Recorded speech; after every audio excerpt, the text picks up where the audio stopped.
いにゃら、マッシュです。ということで今回もスクバスやっていくんですけど、今回はこちらですね、ヒーロー強さ育成おすすめランキングということでやっていきたいと思います。ということで、ヒーローの強さと育成おすすめ度っていうのを複合したというか、一緒に考えての、白なりのランキングをちょっと喋っていきたいなと思います。というのも、全ヒーロー育成完了しました。どのヒーローもパワー、特性、ターボ、レベルマックスになっているので、いろんなヒーローをね、使ってみて、特徴というか、このヒーローここは強いねとか、このヒーローはここが弱いよねとか、あと、現環境強いよね、弱いよねっていうところをね、なんとなくね、把握しつつあるので、その辺も踏まえて喋っていければと思います。本編の前にチャンネル登録の方だけよろしくお願いいたします。現在クリエイターコードを目指して毎日スクバス動画を投稿しております。ぜひチャンネル登録の方で応援よろしくお願いいたします。はい、ということでやっていきましょう。現環境の強さ、そしてあと育成おすすめ度っていうところも踏まえてのランキングっていうところですね。で、前提としてというか、ソニックね、これはコラボキャラなんで、またコラボがもし復刻するのであれば取っておきましょうというところで、ランキングの対象外です。はい、っていうところで、早速ランキングの方に行きましょうか。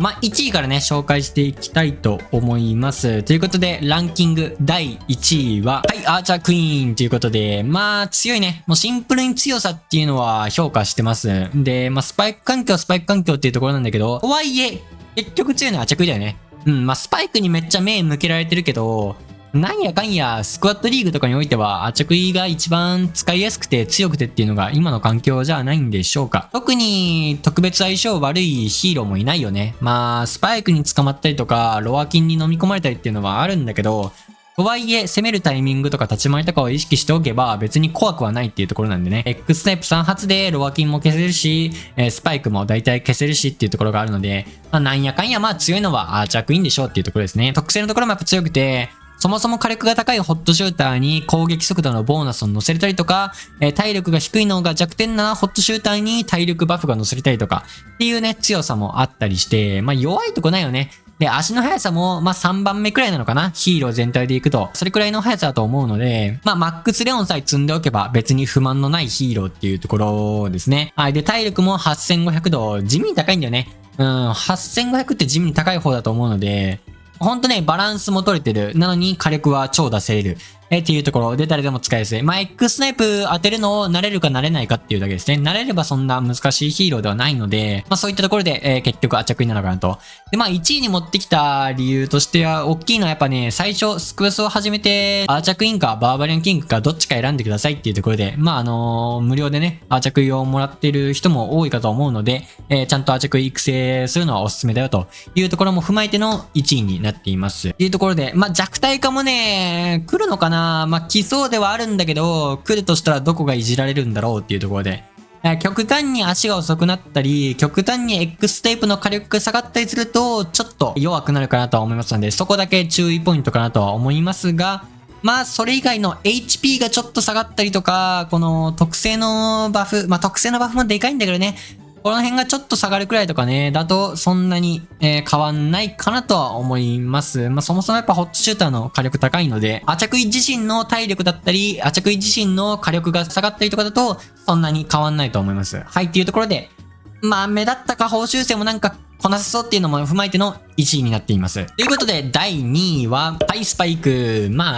言わずもがなというところで、着衣と一緒で体力8400なんでね、着衣とほぼ変わんない体力でありながら、サボテンボムが広範囲、高火力で、そして足を止めれるスタンとかね、移動速度低下の能力も持っている。で、宝箱を開けてチャージ。体力満タンだったら 30% 早く溜まる。そして、モンスターでも敵でも倒せば 10% 溜まる。もうね、強いですね、パワーが。とにかくパワーが強い。サボテンボムが強いっていうところがあるので、非常に使いやすいかなと思います。それでおいて回復能力、ちゃんとヒーラーであるので、なんか敵をキルしてね、サボテンの植木鉢が落ちてハートに変わってみたいな能力も持ってて、非常にいいのかなと。で、足の速さも遅いヒーローではあるんだけど、マックスレオン積んでおけばどうにかなるっていうね、不満のない程度で走れるっていうのがあるので、アーチャクイと同じで、ほんとね、弱みが特別ないですね。ちょっとアーチャクイ相性悪いかなというか、ちょっとアーチャクイ潜り込まれたら怖いなっていうくらいなので、とはいえアーチャクイも別にサボテンボムで絡め取れるしっていうところも踏まえたりすると、まあ、スパイク育成しておすすめかな。現環境でも1番2番で強いヒーローなのかなとは思います。まあ、ただ2番に置いた理由っていうのは、まあバランス調整が来るか来ないかっていうところですね。バランス調整でほぼほぼいじられてないっていうところがあって、まあさすがに弱体化を競うっていうのと、弱体化望まれてるっていうところもでかいので、直近で言うと、アーケードイベントね。アーケード乱闘というね、モードをぶち壊しているヒーローではありますから、アーケード乱闘をやっぱ純粋にいろんなヒーローで楽しめない原因はスパイクっていうところがあるので、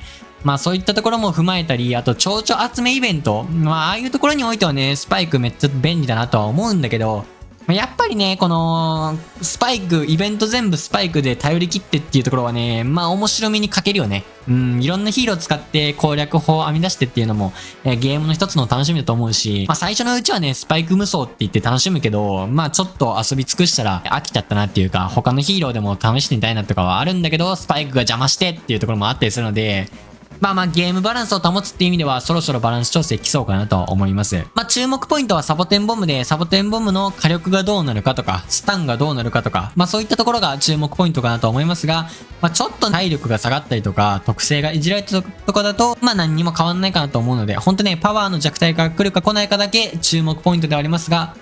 育成しといて損はないでしょう。イベント系でも無双するしってところで、非常に強いと思います。そこだけバランス調整をどう受け止めるかっていうところですね。もちろんね、バランス調整って言うけど、いつ来るのかとかね、内容が全くわかんないので、妄想の範囲ではありますが、そこだけが懸念ポイントかなと思います。ということで、第3番目のヒーローとしては、ロワイヤルキングおめでとうございます。ロアキンはね、もうシンプルに使いやすいですね。コインが稼ぎやすい。移動速度ちょっと遅いけど、マックスレオンでどうにかなるっていうレベルのものではありますので、そういったところを踏まえて、非常に使いやすいかなと思います。で、やっぱね、ロアキンはね、この、弱かった時代がないんですよ。スクバス 2.0 になってから、ロアキンが弱かった時代っていうのはね、ほぼほぼないですね。今の環境、アチャクイとかスパイクがちょっと暴れてる感じはあるけど、ロアキン自身をちゃんと見たりとか、ロアキン自身ちゃんと使ってみると、別に特別弱いこともないですね。立ち回りとかで全然普通に強いので、立ち回りやすさがね、やっぱ勝つね。コインがとにかく集めやすいんで。で、足が遅くても、コインが稼ぎやすいっていうところがまだ上回ってるので、しっかりとコインを稼いであげる。で、親衛隊をつけてあげるっていうところの体制さえ整えておけば別に戦えるし、モンスター狩りも、不便なく行えるしってところで、非常に強いヒーローだなと思います。で、使いやすさがとにかく高いと。2番目に育てるヒーローはロアキンっていうくらいでもね、いいんじゃないでしょうか。っていうくらい強いですね。で、一応そんなロアキンなんですけど、下方修正ですよね。全体的なトレンドとしては。ロワイヤルキングっていうのは、下方修正がどんどん続いて、体力がいじられたりとかね、いろいろあるんですよ。親衛隊がいじられたりとかはあるんだけど、そろそろ強化が来てもおかしくないんじゃないかと、密かに思ってる人もいると思います。ロアキン来るなら強化来そうっていうところですね。大幅強化はなさそうだけど、体力がちょっとね、多めに上がったりとか、親衛隊の数がね、1、2体、どうだろう、増えたりとかね、親衛隊がもうちょっと集めやすいような、強化が加わってもおかしくないなとか、足の速さがもうちょっと速くなってもおかしくないなとか考えれるんだよね。別にいじられない可能性が高いんだけど、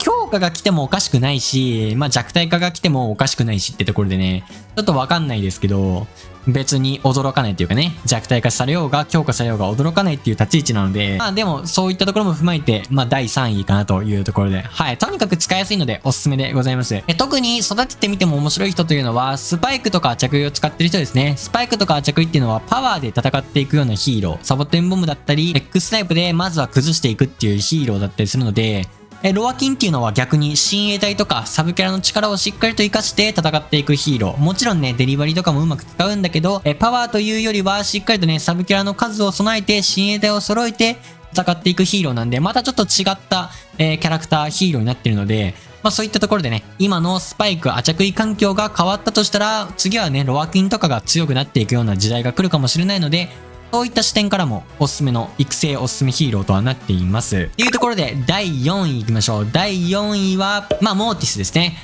モーティスはですね、今の環境、最強という人もいると思います。っていうのも、モーティスをね、使いこなしてる人は別にアチャクイだろうがスパイクだろうがロアキンだろうが崩しますね。っていうところで、モーティス使い、極めたモーティス使いはいや S とかね、一番強いと言い張ると思いますし、それはそれで間違いないと思います。ただ、全員にお勧めできるか、とりあえず使っておけば強いよねとか、多くの人が使いやすいかでいくと、使いにくいかなというところですね。パワーのモンスターチャージですね。コウモリを飛ばしていくっていうのを使いこなしたりとか、あとはちょっと体力がやや低めのヒーローだったりとかね、特性もちょっと一癖あるようなヒーローなので、その辺で使いやすさっていうのは、ちょっとね、劣るものの、極めると強いよねっていうのは、モーティスだと思うので、ちょっとね、その辺があっての、4番目に置きましたが、極めて見る面白さっていうのはあると思います。ただ一つだけ、マシロが動画でほぼほぼモーティスを使わない理由っていうのは、コウモリというか召喚系キャラですね。サモナーの召喚したキャラっていうのが、体力が減っているバグがあるんですよ。モーティス使ってみてね、欲しいと思うんですけど、コウモリ飛ばした時に、もう出現してる時に、コウモリの体力ってなんかね、8割くらい減ってるんですよ。っていうのが、ちょっとね、おすすめできないよね。このバグがやっぱ取り除かれるまでは、てか使おうと思えないので、何なのこのバグっていうところなんで、ちょっとその辺踏まえての4番目に置いてみました。ただ、モーティス一つだけ注目ポイントがあります。っていうのが、イベント系で意外と強いというところですね。はい。少し前にあったモンスタートロフィーとか、マジでね、使いやすかったっていうのがあるので、なんだろうね。モーティスってやっぱ、モンスターが倒しやすいんですよ。モンスターチャージ、コウモリですね。コウモリが、モンスター狩りに非常に優秀だったりするので、そういったところを踏まえて、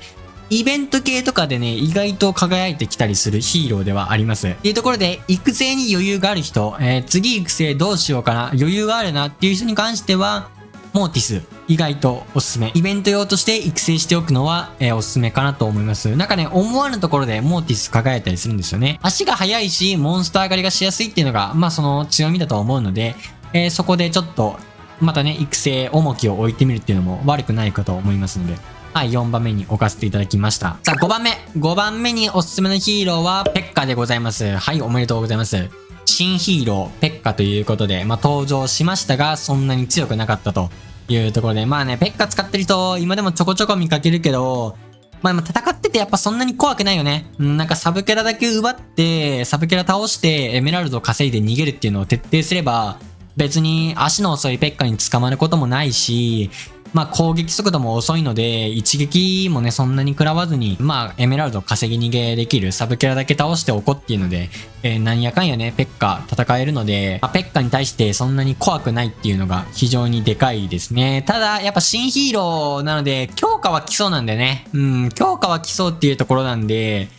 そこら辺を踏まえて5番目、第5位に置かせていただきました。本当強化が来そうっていうくらいかな。で、どうだろう。攻撃力に関しては強いんだけど、攻撃速度のところがやっぱ調整入ってほしいなっていうのと、あとはサブキャラに対してバフが乗せれないっていうところが、やっぱ弱みなんでね、サブキャラだけ崩されてエメラルド稼がれるっていうのが、やっぱ弱みなんで、そこを、補えるだけの他の部分に強化が入るかっていうのが、注目ポイントとなっています。やっぱファイターなんでね、もうこれファイターに対してなんだけど、ファイターってさ、やっぱ体力が高いのが強みだと思うんですよ。スクバスにおいてでも体力が高いのが強みっていうのはね、弱いですね。体力は高くあっていいよ。体力が高いっていうのは強いんだけど、体力が高いのが俺たちの強みだっていうのは弱いってところですね。攻撃力とか移動速度、資源稼ぎが、その分弱くなるっていうね、弱点になってくるので、結局資源稼ぎもできないとか、ここ一番のところで火力が物足りないっていうのがね、ファイターっていうキャラクターなので、なんかそこのファイターのね、弱みっていうのを補える分だけの調整が来るのかっていうのが見ものです。わかりやすいのはやっぱね、アサシンユーノとかディガーなんて、なんか、サプライヤーまがいのことをしてるからさ、結局なんか中途半端なキャラで終わってしまって、サプライヤーとしても使われないし、火力役としても使われないっていうね、印象がついてると思うので、本当ね、ファイターっていうもの自体が、なんかやっぱ作り変わるくらいの調整が来ないと輝かないかなとは思うんですけど、今の環境は弱いですし、そういったね、結構大幅な強化が来ない限りはね、そんなに強くないかなと思います。こっからね、攻撃力が上がるだけだと、まだね、使われなさそうだよね。ほんとなんか一発でロアキン潰せますみたいな。体力7000一発で削れますみたいな。なんかそれくらいだとね、わかんないけど、ちょっとやそっと攻撃力が上がりましたとか、だけだと、変わんないかな。移動速度上がってもね、やっぱサブキャラ崩される可能性が高いので、ちょっとわかんないですね。はい。というところで、未知数ではあるものの、強化が基礎っていうところを踏まえての、ペッカ第5位とさせていただきました。ということで、第6位、バーバリアンキング、君を6位に置くことになりましたが、まあ、ペッカにも言った通り、ファイターなんで、体力が高いのが売りです。なんだけど、攻撃力はちょっと物足りない。移動速度は遅め。それが故に資源稼ぎもしにくいというのがやっぱ重なって、で、まあやっぱババキンの強みってね、スクワット全体にレイジをね、付与するっていうのが強みだと思うんだけど、そのサブキャラがやっぱ手に入んないんだよね。試合の中盤とかに、ちょっとでも崩されたりすると、もうその時点でコインが回らなくなって、うまくサブキャラが集まらない。で、サブキャラが集まらないと、レイジが乗らないと。レイジが乗らないと、崩せる敵も崩せないほどの、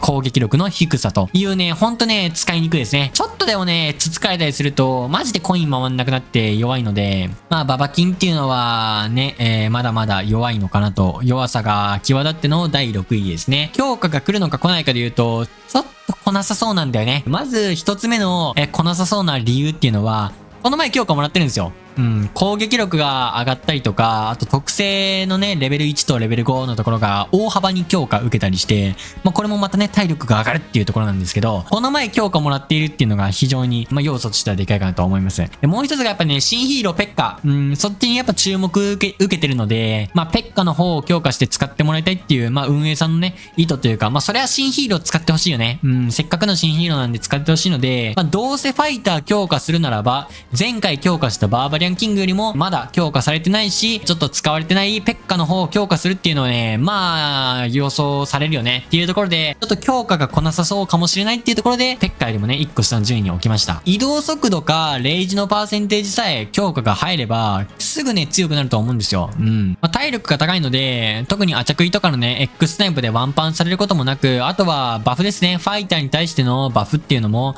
しっかりと乗せれる、まあ、それなりのバランスは持っているヒーローなので、移動速度が上がって、資源稼ぎがしやすくなってスクワットが整えれるようになるんだったらそれはそれで強い。もしくは、レイジのパーセンテージが上がって、少数でもしっかりとフランケンとかね、オプティマスプライムとかだけ集めておけば、それなりに火力が出せる。だったら強い。ババキンの強化っていうのは、入るんだったら移動速度か、レイジのパーセンテージ。ここがね、注目ポイントになると思います。まあ、その他のところだね。その他のところ、またなんか、ファイターに対するバフだとか、メガパンチ自体の火力が上がったりとかだと、まあ変わんないかな。まあその辺で、ちょっといじられたらね、また強くなりそうっていうのはあるんだけど、もうワンシーズンくらいね、強化が来なくても驚きはしないので、はい、まあ無理に育成する必要はないのかなと。まあ本当に余裕があるんだったら、ちょっとワンチャンババキンにかけてみるか。まあでもそれでもね、やっぱバランス調整はおとなしく待った方がいいと思うので、まあファイターを育成するんだったら、ペッカかババキン、しっかりとバランス調整待ってみて判断するっていうのが良さそうですね。で、もう一つ、まあペッカもいまいちだし、ババキンもいまいちだし、どうしようっていう方は、